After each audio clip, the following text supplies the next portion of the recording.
So, when someone asks you, what's your spirit animal? Do you answer with what you want your spirit animal to be or what you think your spirit animal actually is?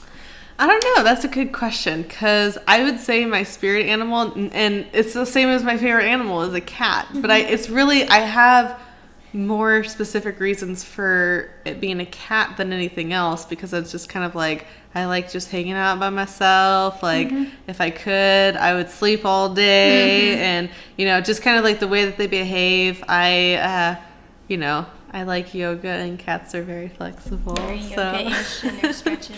Yeah, and I guess another thing too is that I don't really ever, because I live with a cat, I find myself relating more to a cat, I guess. But I never really think about myself in relationship to other animals. Okay, so I know we used to do this. I don't know if everybody else does this, so this might sound weird.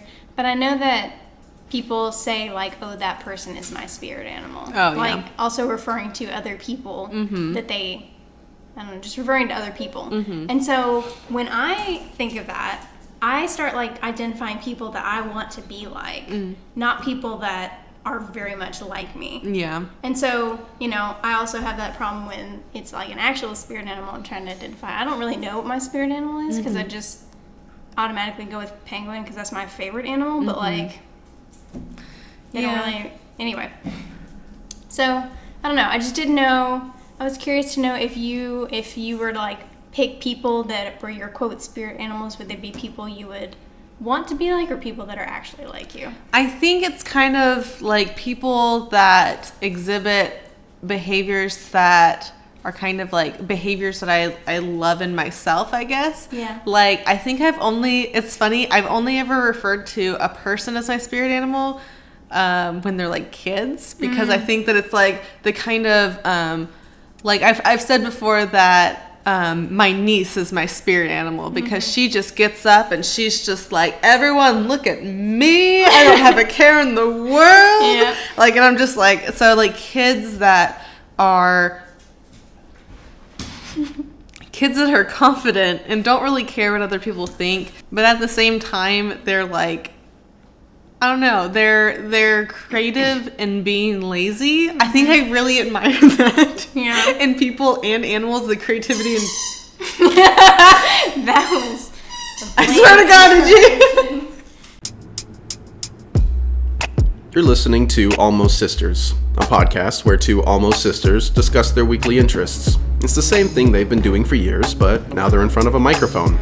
And they're editing it. And posting it with an audience. This is going to be trickier than they thought.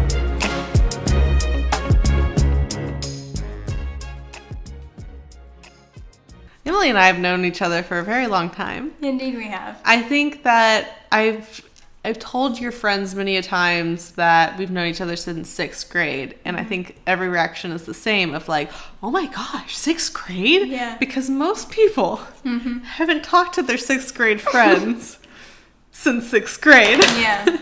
So I like throwing the number out. We counted when you got married. How many years has it been? 13. 13? Yep.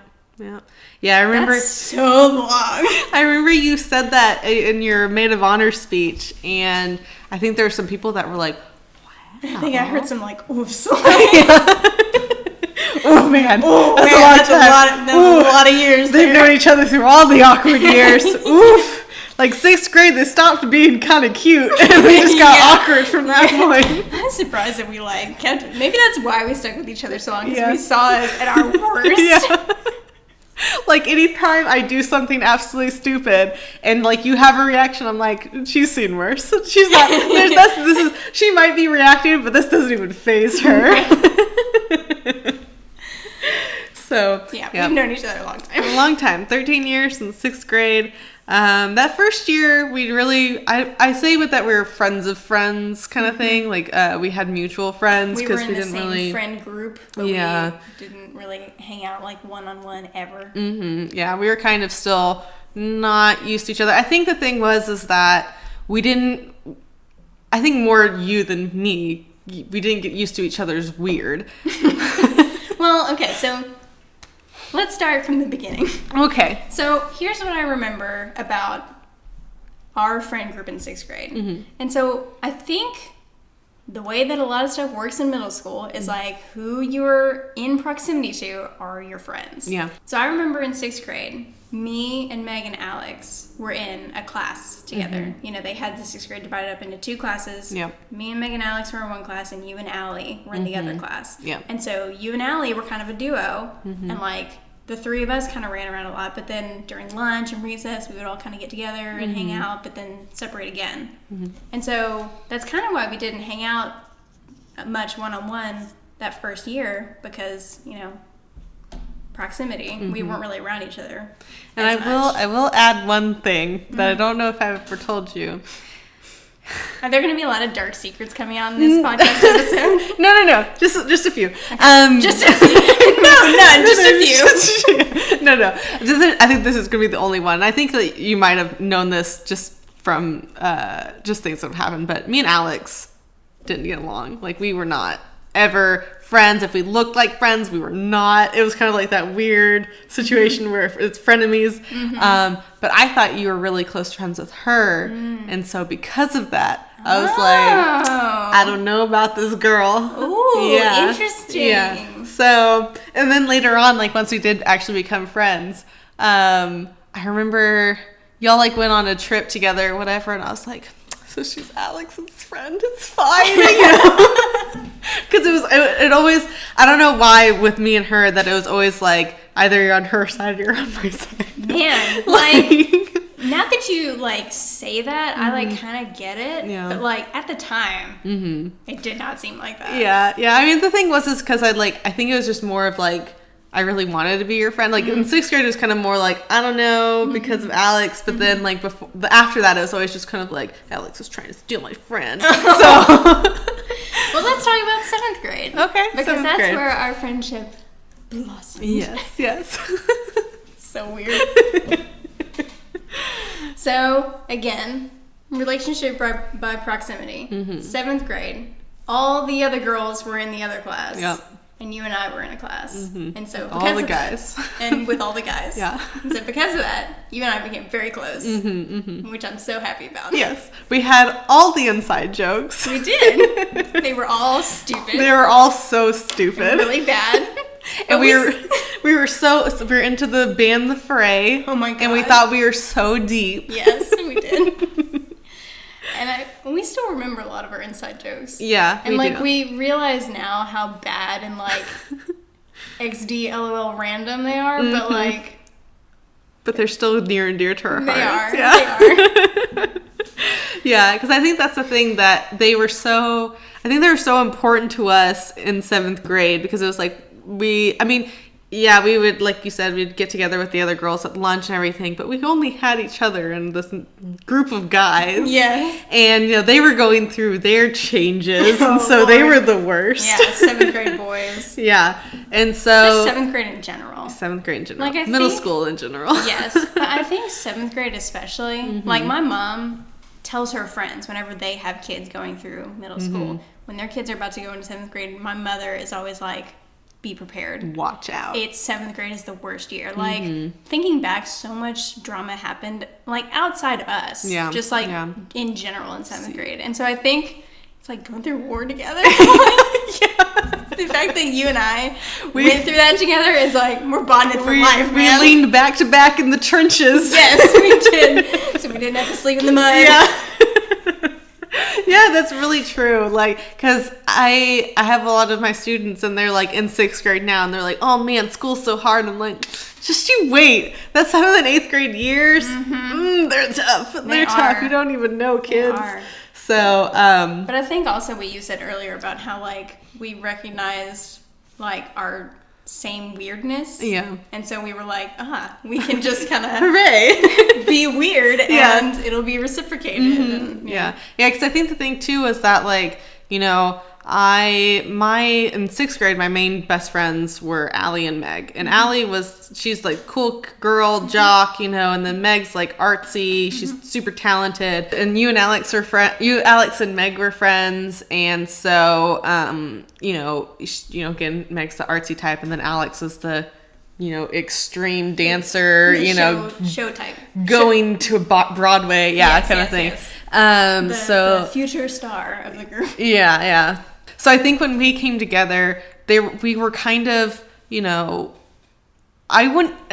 underdogs, but we were kind of we kind of felt like underdogs compared to our other friends. And so we were able to kind of stand on mutual ground and also just be able to be our normal weird selves. That's so true. I never thought about it like that. Yeah. But that's so true. Oh my gosh.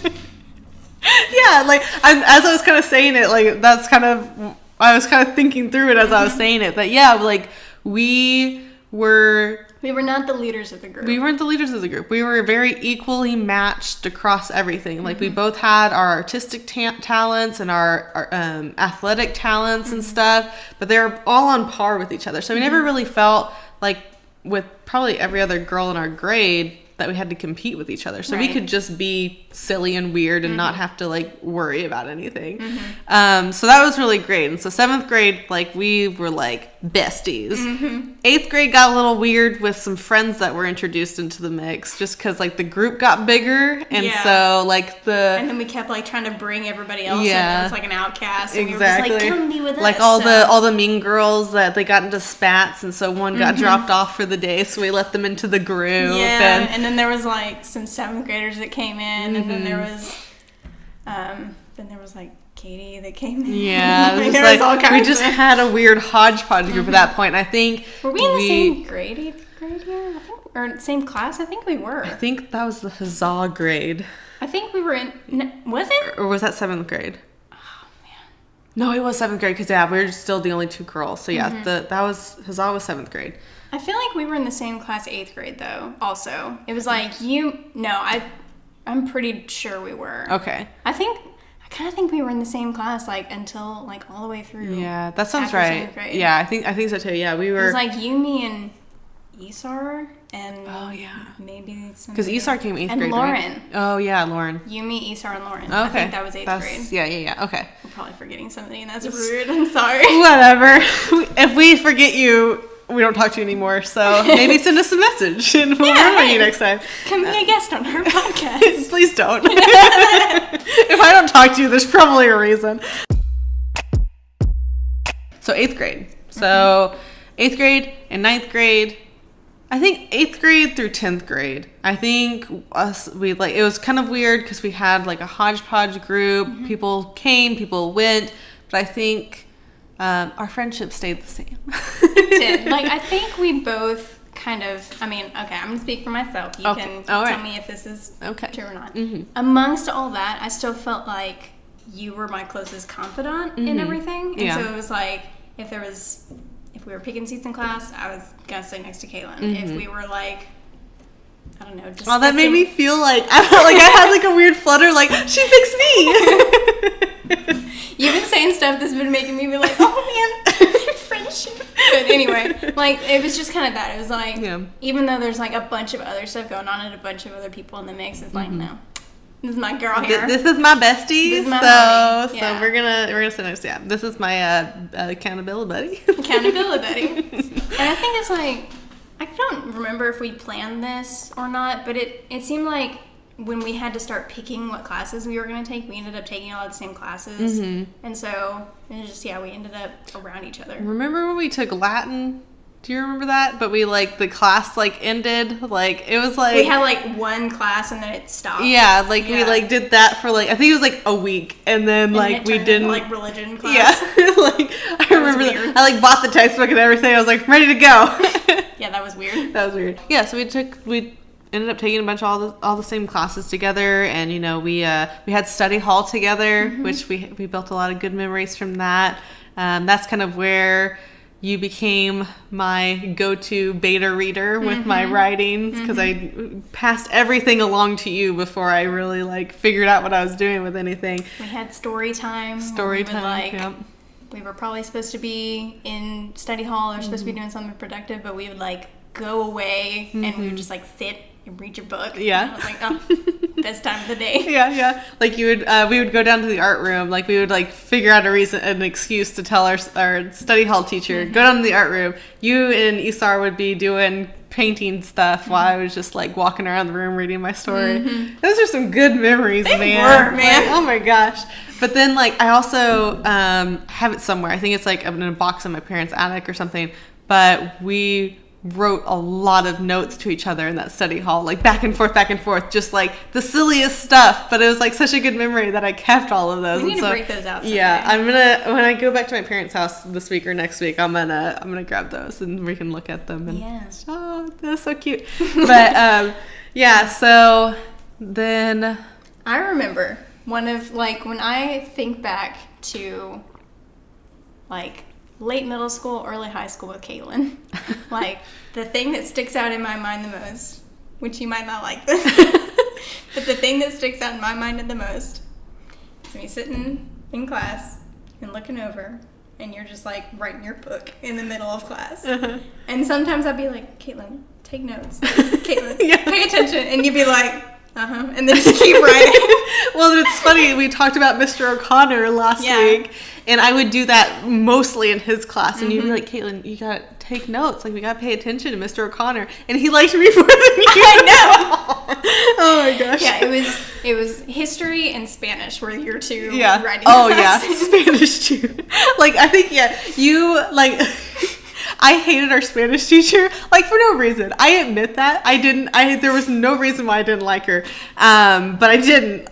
She was like one of those people that it irks you just to look at them. But like, you were like, Caitlin, you're being so mean. You need to pay attention. Well, because in her class, you would like look at her while you were doing it. Like, she'd be like, Caitlin, what are you doing? And you'd be like, nothing. Spanish teacher. But I'm not learning Spanish, that's for sure. I was so spiteful. Oh my gosh. Yeah, I don't know. I never liked any Spanish teacher. That was probably the main reason, but her especially. I don't know. But yeah. That's what I remember most about our middle school, high school class time. Yeah. What I remember most about our relationship in middle school and high school was the look she would give me when I would just do something so stupid or so annoying. Because, like, so...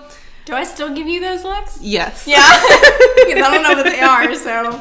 Well, it's like you go... Oh. Okay, that one I know. Yeah, that's one of them. But, yeah, so even though Emily was, like, my best friend in the world, I, on a daily basis, was like... how can I annoy Emily? And it wasn't like a mean thing. It was more of just like, I just want to like... It was entertainment. It was just entertainment. Like, it was just like, I don't know. It's probably really easy to do, too. Well, like, you don't have a sibling, and so it was kind of That's like, true. you know, like, let me be an annoying sister to you. Which I was really good at, being an annoying sister to my brother, you know? Yeah. So, I don't know. It was just kind of always just like a... either how can I embarrass her or how can I make her annoyed? Well, so that's the thing. I think we've talked about this before because this is not new information to me. Yeah. Like you've revealed this to me that you have attempted to annoy me in the past. But, you know, when I look back on it, I don't ever remember thinking like, oh, Caitlin's so annoying or like, oh, I'm tired of Caitlin pestering me all the time. It was always just like, I don't know. It was weird because if people annoy me, I get annoyed and I don't like them. But like whenever you would do it, I never remember feeling like irritated with you. It was more of just like, that's just how we are. That's how we interact. Caitlin's just being Caitlin and I'm just getting annoyed by it. But like never angry annoyed. And I think I definitely picked up on that because I never was ever afraid of, and I valued our friendship a great deal, and I was never afraid that the stupid things that I did would ever like cause you to like me any less. I think it was because we had this rapport together that I knew that even if I made you, you know, kind of like, oh, Caitlin, stop. Like, I knew that you'd still, like, that wouldn't deviate our friendship at all. So I think it was just kind of I wanted to... It was more of just like a, hey, notice me kind of thing, more than anything. Yeah. So just like, poke Emily, hee hee. So, but yeah, that was something that I did on a consistent basis. I still do on occasion, even though we're adults now. Yeah. I remember the biggest quote unquote fight that we got into, and it wasn't even a fight, it was more of just like a debate that I was super into and you were obviously just doing just to mess with me. We got into a debate over whether junior asparagus from VeggieTales is in fact an asparagus. Yeah. And you were like, no, he's a broccoli. Yeah. And I was like, no, his name's Junior Asparagus. And I was like, Caitlin, we're going to the computer room right now. We're looking this up on Wikipedia. I think that was the number one thing I did to annoy you, where you would be like, I could tell like you're very serious about something, and I'd be like, I don't think that's right. And you'd be like, no. And so I would just play to that. And like I would be laughing while we were talking, and you would still be like, Caitlin, you need to say that this is what it is. Like you wouldn't stop until I was like, okay, Emily. Like, so yeah. But yeah, those are good memories, because it was just kind of like, it's just, I don't know, like I don't think I've ever had a friendship where I knew that even when you're so upset in the moment, that it wouldn't mess up our friendship at all. And of course, like I always knew that if I took it too far, I would back out. Okay, she's genuinely upset, so I'm not gonna stop. I'm sorry. So take my VeggieTales very seriously, Caitlin. And then the last thing that I remember that I did that would just drive you nuts is that we would have sleepovers, and like after it got quiet and you thought that it was safe to fall asleep, I'd go, Emily, why do you think we're on this planet? Like, just like these like wild open-ended questions, and you'd be like, Caitlin, I'm trying to sleep. Go to sleep. So you're trying to have me have an existential crisis in the middle of the night. Yeah. I'm trying to sleep. Away. But then it was also good too, because there'd be times that I wasn't trying to annoy you or anything like that, and I would just be like, we'd sit around the lunch table, and I'd be like, what do you think about this? And you were the only one that like would send it back to me, like, well, I think this, and we'd have like really great discussions at the lunch table of just like anything, and so it was really cool. I think that was one thing that kind of, made our friendship what it is and still makes it a good friendship, is that we're able to, as we're doing with this podcast, plugging the podcast in the middle of the podcast. Hey, have y'all listened to our podcast yet? Is that we're able to just like pick a topic and just like talk about it. Yeah. And we can take something that's probably a mundane subject to most and dissect it. Yeah. Probably more than it should be, but it's like, no, it's something that we are interested in, so we want to talk about it and get nitty-gritty with it. Yeah. And what I've learned, like, and I sent you a photo of my planner from last week's episode about planners and bullet journals, is that whenever we have these conversations, I always feel like I always want to improve myself more. Like, it's always like we kind of share our ideas, and that kind of helps us grow with these different areas of our life. Like, I totally reorganized my apartment after the KonMari episode. It's just like, but it's not just these episodes, it's just our conversations that we've had. So, Yep. You helped me be a better person. Okay. We're so weird. So I think we were in the same class all through, once we were same class 7th grade, and then for the rest of the time we were attending the same school. We were in the same class. Yep. And I don't remember a lot about those final years you were there, mainly because I try not to think about high school too much. Black it out, Yeah, but you attended the same school freshman and sophomore year, and then you transferred to a different school junior year. And I remember freshman year is when you started thinking about it. You were probably thinking about it way before then, but is when you really started vocalizing it. Yeah. And I remember freshman year just being so like, Caitlin, you cannot leave. Like, no, you would bring it up and I'd just be like, no, you're not leaving. And that's kind of how it was all of freshman year. But then sophomore year, like, I started seeing how absolutely miserable you were. Yeah. And so I like stopped fighting you on it. And yeah. I just remember being like, oh man, Caitlin's gonna leave, but I know she needs to because she hates it here. Yeah, I think that was the thing. Like, I think the hardest part about, so for everyone who doesn't know, I left the school we went to together because I wanted to pursue the arts, which our school didn't have. And so I wanted to get into theater and choir. And so I needed to go to a bigger school. But the hardest part about that was really leaving you and the rest of our friends, but mainly you, because like our friends were kind of like, you know, obviously I don't talk to them anymore, so they weren't that important. But like it was just kind of like, you know, we had, you know, like we said earlier, like you were the person I sat by in class, and so it was kind of like, all right, I don't think I've ever told you this before. I want to try not to get verklempt because of it. But my first day at school, at my new school, the cafeteria was like 750 students. It was like, it's crazy. Well, for reference point for anybody who doesn't know, we went to a private school where our class was at the most 36 people at a time. At the most. Yeah, I think the whole high school was like 75 people or something like that. Yeah. And so 10 times that at my new school. And I walked into the lunchroom. I didn't have anywhere to sit. And my first thought was like, I miss Emily. Oh, you're gonna make me cry. I need tissues up in here. Yeah. Oh my gosh. and so if you read my book, that's why Kate's like, I miss Emily and Dimitri, because like that was my first thought going into the cafeteria. It's like, I don't have Emily to sit next to you, and so where do I sit? And so okay, I started to tear up.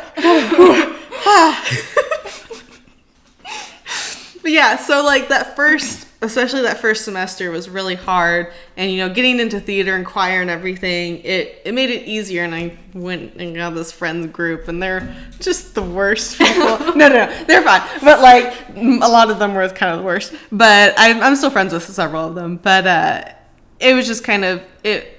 I felt like I had really kind of. It's like when you leave home for college, and it's like you don't have your safety net, and so it's like I like became strangely an adult in that environment because it was like I'm all alone. So but yeah, so we kind of, you know, you're busy with being the class president and being volleyball champion lady and like all this other stuff, and I was busy with theater and choir and everything, and so we kind of, you know. That's interesting because I hadn't really thought about that before, but that's true. I think like you and I both threw ourselves into our hobbies and extracurriculars junior and senior year. Yeah. There's a lot of stuff that happened junior and senior year that I really wish you'd have been around for. Yeah. Like, could have used you to talk to. Oh, no. Which I'm not saying it's your fault, but just like because you know, at the time I wasn't like thinking about it that way, but just like looking back on it, it's like, probably could have used that kind of confidant, and you know, I think everybody needs somebody like that all through high school. And and I feel the same way because like I really could have used someone to really kind of like, because you're kind of that person that was always like, Caitlin, no, like you're always like, don't do that. And so, but then the person that did become my confidant was she was a bad person, and like I liked this guy, but she was friends with him, and she didn't want us to stop being friends with her, so she sabotaged my relationship with him. And like, so like all these things happen, junior and senior year, and I think it's just because we didn't have our buddy, we just kind of like all into what we were supposed to be doing with our extracurriculars. Because as we said, like we were able to just kind of talk about stuff that was going on and kind of be sounding boards for each other. And so, you know, when we didn't have that, it was like, okay, either we internalized what we were thinking and didn't really have anybody to reflect it on, or it's like we talked about the thing that was happening with the people that were involved, and so you didn't have kind of like an outside opinion of what was happening. It was just like, oh my god. High school's a mess. High school was a mess. And then, so we kind of, because of that, like, I don't think that we really, I mean, especially senior year, I don't think we hung out at all. I think when you transferred, I remember going to one of your birthday parties, which I didn't stay at for very long. Yeah. And I went to one of your plays. And That might have been... Did you come to our graduation? I went to your graduation, and then before that, I went to the homecoming game that Isar got her queen or whatever for. So, which was, I think that was junior year. Yeah. So we both twice went to see the other. And then I saw you, the next time I saw you after your graduation was the next year's graduation. Mm-hmm. Like, yeah. And then after that, I don't think I saw you for 2.5 years after that. Yeah. And so let's talk about that real quick. Mm-hmm. So, yeah, I think we both like threw ourselves into our activities, which is why we kind of, lost sight of what was going on. And then we both went off to college, which kind of threw ourselves into that, which left everything behind. Yeah. And then talk about your college, because I cannot explain what happened. All right. While Emily went to one college for 4 years, was in a sorority, I went to 5 different colleges. So 3 of them were community colleges. Then I went to Tarleton State and the University of Texas at Arlington. So this is a long story that I'm going to try to make as short as possible. So when I graduated high school, I was like star theater girl, and I thought that I could go to Hollywood and become an actress. My dad convinced me otherwise. He said, why don't you spend a year at community college? You can take whatever, I will pay for whatever class you want to take. So I took 2 acting classes, a psychology class, and something else. And so I did that for a year. No, for a semester. Before I started that community college, I met a guy at a summer camp, and he went to A&M. And so during that semester, I was like, I'm going to go to A&M too, but I can't get in yet because my grades are horrible because I didn't do my homework. That's a whole other thing. So I signed up for Blinn College, which is right next to A&M, so I could be closer to him. The day before my finals that first semester, the guy broke up with me. So I had to go to Blinn and just be in A&M. And thankfully I had a friend that went to A&M, and so we got to hang out a lot. But so then after that semester, I came back to Dallas Community College. And then I went back to Tarleton Community College because Dallas Community College is terrible. And then after that, I went to Tarleton. And then from Tarleton, I went to the University of Texas at Arlington.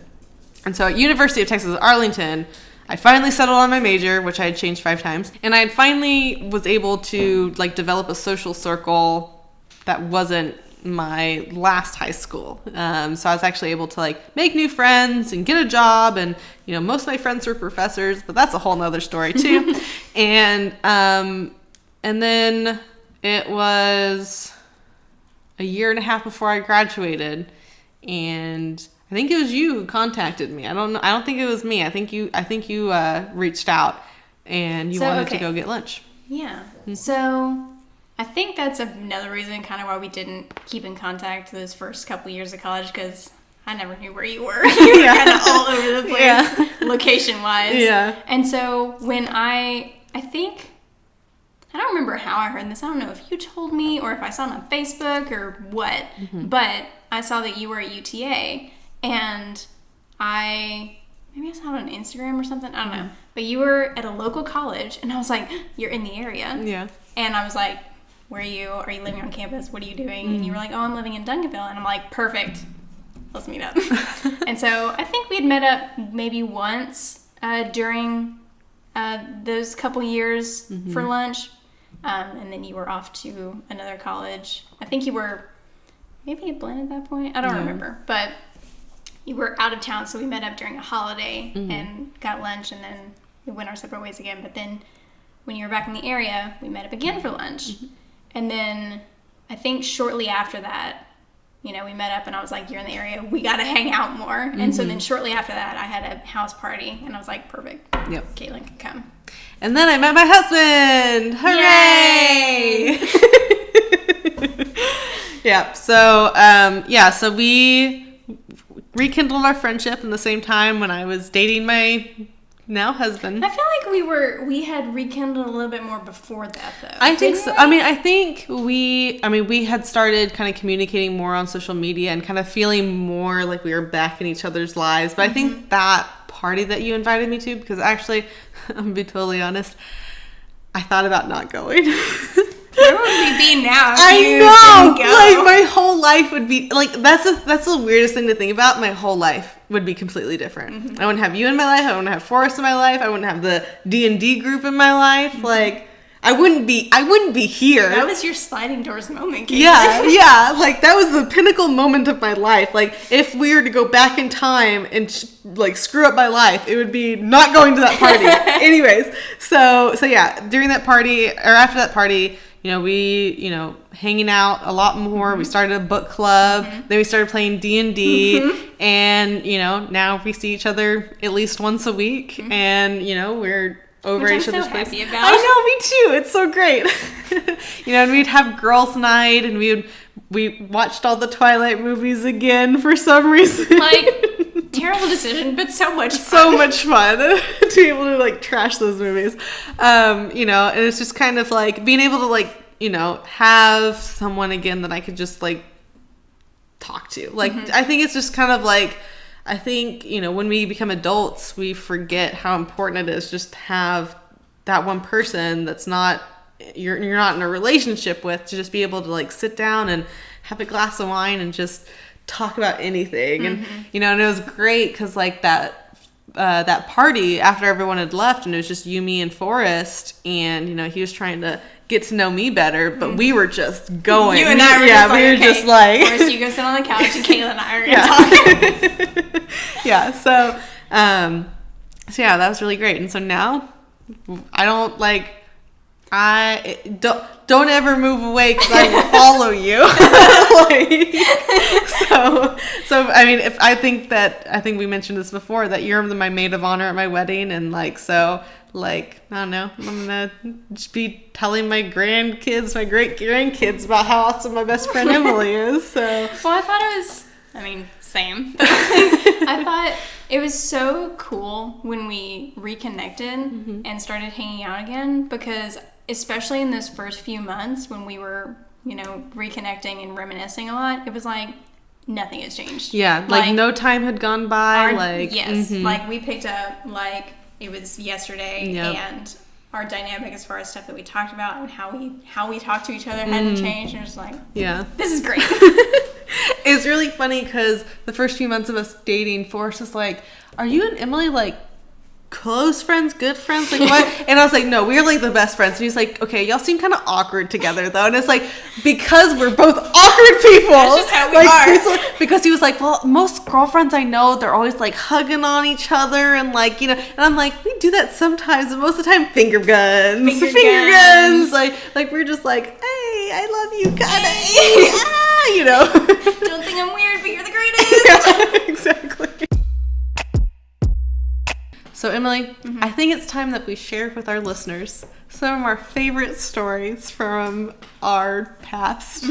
So I think that there's one that comes up almost every time we see each other that I think you should tell everyone, because you have the better perspective of it. Okay, it's interesting because you and I tell this story differently because I think we remember it differently. So who's to say whose account is more accurate? That's true. Yeah. But the way I remember it. We were in one of our classes. I think we were in advisory period because I remember... That sounds right. Because I remember older students being there, including your brother, I think. Wait. That's why all his friends know that story. He was there. I thought he was there. I think I remember him being there, and I remember Shelby being there. Oh, yeah. So I think we were in advisory, which was kind of like study hall, but we had a mandatory classroom we had to go to. We had a select advisor, and it was mixed among all grades, so we could get to know to know other people in different grades. It was weird, but we were in advisory period. And usually, as I said, advisory period is just a study hall, and so we can usually just kind of work on whatever we want. But that was not the case for you, because our advisory teacher was our science teacher, and she was bugging you about turning in a draft on a science paper the way I remember it, you had to turn in your sources, your book sources for your paper. Yeah. Okay, and to preface this, I never did my homework. I think I mentioned this earlier. I never did my homework. I was one of those students that all the teachers were like, Caitlin's really smart, but she just won't do her work. And so, like... That's what it says on all your report cards. Yeah, exactly. Like, if you look through all of them, like, what are we going to do with Caitlin? She won't do her work. Anyways, so continue. So our science teacher was... she probably had tried it in class and just moved on. She had other students, but it was advisory time, so she had time to come nag Caitlin. Yes. She came over and was like, Caitlin, I need your sources for your paper. Which also, who has to write book reports in science class? But anyway. Right. She's like, Caitlin, you need to turn me your sources for your paper. And I think you were, again, writing at the time, and so you were just like, I just want her to go away. And so you were like, well, I can give you my internet sources because I can go print those out, but I don't have the books with me because I can't check them out from the library. And she was like, well, that's not good enough. You need to show me your sources. And it just kind of went back and forth like that for a long time, where she was like, show me your sources. And you were like, no. And then show me your sources. No. And so it just kind of went back and forth like that. And finally it came to a point where she was like, Caitlin, if you don't give me your sources, I don't know that you're working on your paper and I'm going to have to fail you. And you said, you kind of looked at her, put your pen down. You were like, all right, you want to go? So you kind of put your pen down and you were like, well, I know what my sources are because I know that I'm working on my paper, and so I don't need to show them to you because I know I have them. So huzzah! And the room went like silent. And she just goes, Caitlin, go wait in the hallway. And you kind of shoved your chair back and got up and stormed out, and she followed closely after, and the rest of us in the classroom were just like, oh my God, that was awesome. So yeah, that's how I remember it. Yeah. My brother told me, and I thought that it was because he had heard the story later, but he was like, that was the most epic and the most nerdy thing I've ever heard. Like, I don't even know where you like got that from. It wasn't even like, you weren't even quoting somebody. It just came out. It was the first time. It's like when you can finally make a comeback to your bully and like just nonsense comes out. Like, it was, I've never heard someone use huzzah before. And like, and it was like a full-blown too. Like, you threw your arms up in the air and was like praising. You were like, huzzah. It was great. So our history class, off and on through the years, was led by this man, or taught by this man who basically looked like Winston Churchill, but his favorite person was Winston Churchill. So he kind of leaned into it. Yeah, he very much leaned into it with the bow tie and the cane and the hat and everything. But it was pretty wild, like the things that we learned in that class and the videos we watched and stuff. And like, okay, before we talk about the Zulu thing, do you remember him busting out singing Istanbul is Constantinople, Istanbul? I think that must have happened during Model UN, because Okay. I was not there for that. We were just like stunned. Like, we were just like, this scary man who's like, where he's probably, remember him clearing his throat like every 5 minutes? Yes. I totally just forgot about that until now. Like, it was like, it was like, No, it always sounded like he was hacking up a lung every 2 minutes. Yeah. But anyway, so he had us watch this movie about the Zulu people, them fighting, I don't know, who was it? Like the English or something? Some white people. That's the thing. The stuff that we learned in that class, we didn't learn it. It didn't, did not stick in our head. The stuff that stuck out was not what we were supposed to learn. Yeah.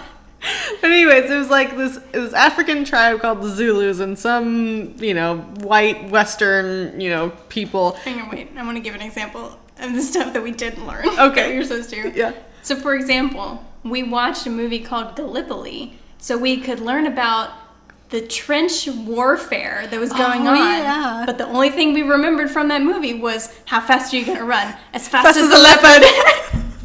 See, we didn't learn anything. was just so many quotable things from that. Yes. Oh my gosh. So one of those movies that we watched and didn't learn anything from Yeah. was, I think it was just called Zulu. Zulu, yeah. And so...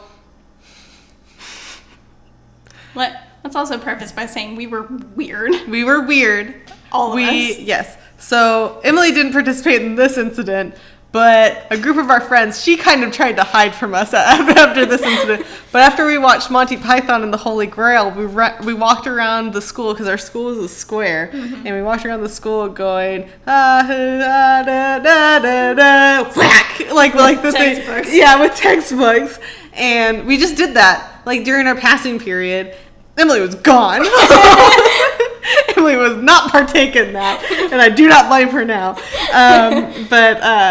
Yeah, so we got on the soccer field, which is where we had our recess, and our entire class played Zulus and whatever the other people were. But none of us wanted to be the other people. Yeah, we just wanted to run around and scream. It eventually it devolved into just a group of, like, I guess either sixth or ninth graders, sixth graders, yeah, running across the field, just going Zulu, and just doing that, just the stupidest stuff. Oh my gosh. I'm sure, like, thinking back, if I was a teacher and saw that, terrifying. I would not know what to do. I'm sure if Mr. O'Connor saw it, he'd have been very proud. Yeah. But, like, the rest of the teachers Like, probably didn't know what to do with God, us. they're rebelling. But something that reminded me is talking about the soccer field. Remember our tree that we used to sit under? Our tree. We had a tree. It had like a little, like, it was on a hill, so it had like a little dip in it, and we kind of like turned it into like a weird nest kind of thing Yeah. for the weird kids. It was by the set of stairs, and yeah, we'd always hang out under there and feel so cool that we had a tree. Yeah. But so if any of you who are listening that has listened to the end of our podcast, you'd have noticed that our outro is, Emily, should we do an outro? No, not today. And that's because of one of our most memorable teachers. She was also a Spanish teacher, but it was before the one I very much despised. And Emily, why don't you tell this story? Well, it's pretty simple. You know, we tended to, as you could tell with the Zulu thing, we tended to latch onto things that we thought were hilarious that really weren't. Yeah. And then just incorporated them into everything that we said. So we had a teacher, we had a Spanish teacher, that, as you do in middle school, you're always trying to convince your teachers, hey, let's have a movie day so we don't actually have to learn anything. And so we had a Spanish teacher that anytime we would ask her if we could do something that was not learning, she had two answers. She had, es posible. And then she said, no, not today. And she always said them in that cadence. Yeah. Every single time. Every time. And so, I don't know, we just kind of adopted that really, and started. It was a perfect phrase, the no, not today, to just like put to any situation. Yeah. And so like she said it so many times that it just like stuck in our head that like we still say it like non-ironically. Yeah. Just like no, not today. Not today. Like I said it to Forrest the other day, and he was like, "Why'd you say it like that?" I was like, I had to It's tell like, him 'cause the that's how story. you have to say That's it. how you have to say it. That's the way that the words work together. I mean, and that kind of goes back to all of our inside jokes that like aren't super funny, but like they all have context and they're all special. They're very near and dear to our heart. So, as I've said before, I liked to annoy Emily when we were younger, and still sometimes do. But so when Emily came to us in 6th grade, and she still kind of does, she had a every now and then she would say things, and it would be very Southern. Like, I would just like to say that having started listening to this podcast, I'm much more Southern than I thought I was. She's very Southern, but like some things like would just come out that it was just like, ooh. That was bad. She's from the country. Emily, whenever she thought something was really, really dumb, she would go, that's stupid. And so it happened a few times before I I think you're exaggerating a little bit because that's how you would say it back at me and would make me really all right, annoyed. she would say it almost like, that's stupid. Like, stuff Yeah, like that. more like Like, that. so it it took me a while before I really picked up on it, but probably about like halfway through 6th grade. Maybe it didn't start until 7th grade, but I would start going, that's stupid whenever something would happen, and like even though I didn't say anything about her saying it that way, she knew I was making fun of her. She was like, Caitlin, stop it. And so I said it so much that I can't say stupid without having that stupid in it. Like I can't do it without the inflection now. So let that be a lesson to you kids. Yeah, don't make fun of your friends so much, but also do that because it's funny. Normally in podcast episodes, we like to do, at the end of every episode, a weekly obsession. But this episode, since we were talking about the olden days and like how we used to be when we were kids and stuff, we're going to do a childhood obsession. So kind of like middle school age obsessions. And so Emily, what was your childhood obsession? I had a couple. This was kind of when my... fandom days started, when I started getting into things and being like, oh, other people are fans of these things too, and we can talk about them. Yeah. So one of the things that I was very into was the band McFly, who were featured in the movie Just My Luck, which is where we first saw them. And like, me and one of my other friends at the time, we were very obsessed with them, and we were like, oh, this band member is like my husband, and like, stupid stuff like that. But I got very into McFly for a long time. And I still listen to them sometimes. They're still pretty good. But anyway, so that was one. But then the other one, the bigger one, was Heath Ledger. Oh boy, yes. I loved and still love Heath Ledger. Yeah. Mainly because he's the lead actor in my favorite movie, A Knight's Tale. I used to think he was so hot in A Knight's Tale. He's so pretty attractive. But anyway, I remember trying to make everybody watch A Knight's Tale because I thought it was a thing of genius and just like absolutely loved it. And I remember when he died, maybe it was you that called me. Somebody called me. I totally forgot about that, but yeah, I did call you because I was like, Emily. I think you called me and you were like, have you heard the news about Heath Ledger? And I was like, no. And you were like, you might need to sit down. I called you. I remember this now. This is all coming back to me. But yeah, I was like, I'm about to give her this is my first moment of giving someone bad grief news. I saw the movie. They told the person to sit down. You need to sit down because apparently something bad happens if you don't sit down. But yeah. So yeah, thank you for breaking that news gently to me. But yes, that was a tough day. And apparently something that Emily didn't remember, she made a little shrine for Heath Ledger the week after she died. It wasn't like a shrine. Oh, the week after he died. Yes. Okay, that sounds a little more familiar. Okay, yeah. It wasn't while he was living. It wasn't like your worship shrine or whatever. It was just like a memorial. Memorial, yeah. Okay, so you put up his picture, and then you put a couple of candles in there, and some I think there's some Mardi Gras beads that I had in my locker that I gave to you, and you decorated with, and yeah, so you had a little shrine for him. And that was sweet. But yeah. So what were you obsessed with during this time period? So I think my main obsession was probably Lord of the Rings. Which is still very much, but I think that I was kind of literally obsessed. I distinctly remember you reading The Hobbit multiple times in middle school. Yeah, I've read The Hobbit at least 20 times. And I still am I need to read The Hobbit again.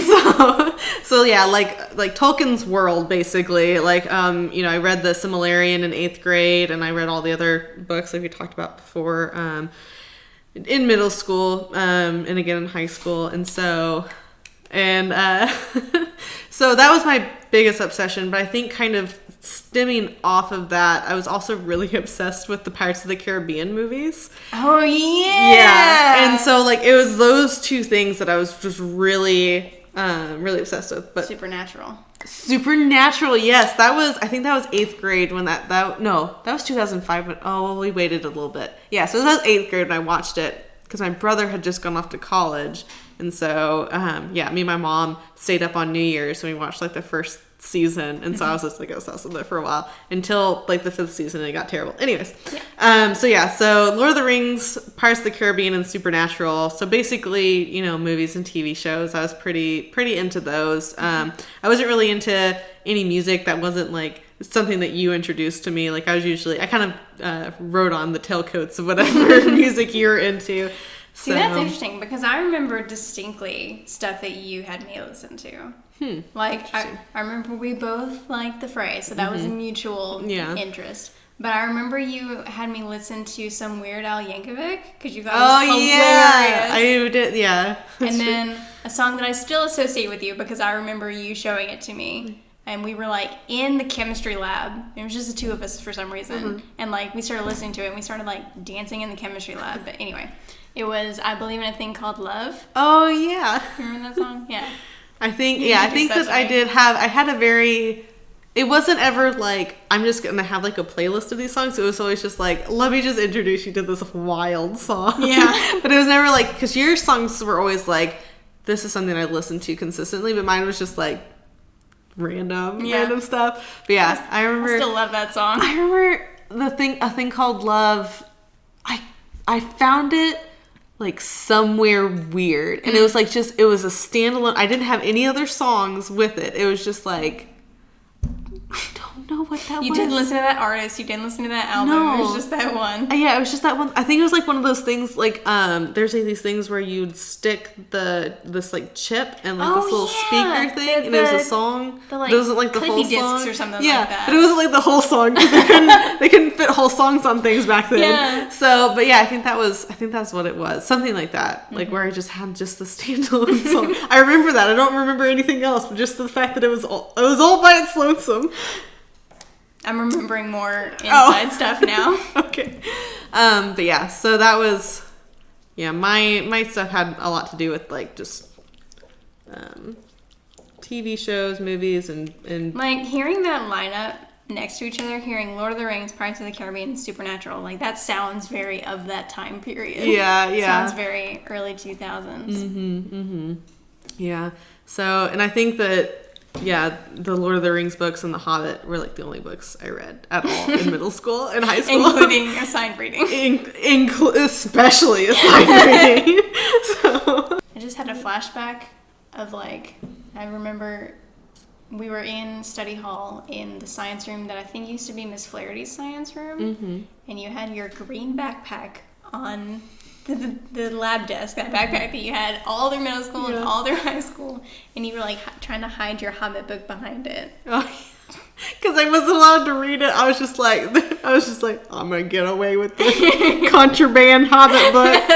Because I saw this video like a long time ago, and by a long time ago I mean like 4 years ago, of us. I think Meg showed it to me, of us in the lab, and it was like, I think all the girls that we hung out with, but you and Alex, I don't think Alex was there either.